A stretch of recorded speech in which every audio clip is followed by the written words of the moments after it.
Coach Lanning, and you guys had been together at Alabama a little bit, right? So you saw him in that light, and now he's the head coach at Oregon and calls you up to be his defensive coordinator.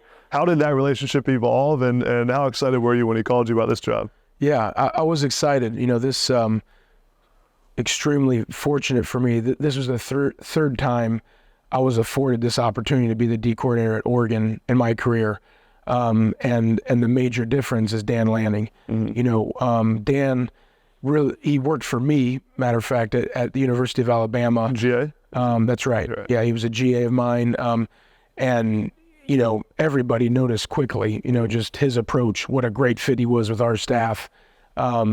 His growth mindset, he was someone that I knew when he left Alabama and he got a better opportunity at that time, we were going to stay in touch, and he was somebody that it was like, I want to hire this guy, whatever my next step is, or back here, which I attempted to do.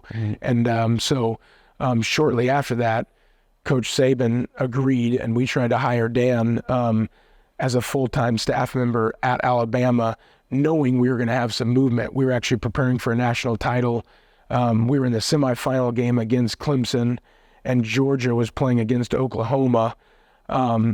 And whether Kirby got wind of it, because Dan wasn't self-promoting himself, and we were literally going to hire Dan right after the national title game.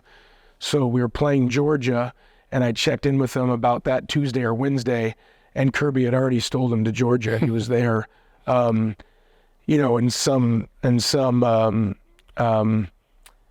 aspect working for them. I'm not too sure if that was even legal, so we have to look into that with Kirby. But he was already there, so no, and so he was there on his own will, getting ready, and so he was almost apologetic, like I didn't know what to do. There was basically, felt like there was something for sure here as opposed to what you guys, were most likely going to do. And we stuck in strong contact after that.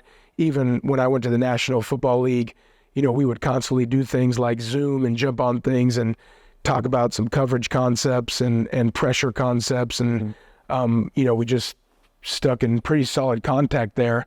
And then sure enough, I was sitting in my office in Jacksonville, had a really good thing going there in Jacksonville, and had some other opportunities with some other organizations as that year was concluding.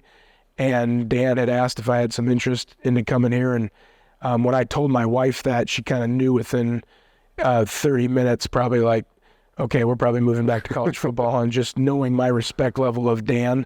But again, going back into that growth mindset aspect of the game, and coming here, and then even he's exceeded my expectations of what he's done here, and so much more from a defensive standpoint. But his approach to the offense, the special teams, the connection of the team, how strong and important culture is to him off the field.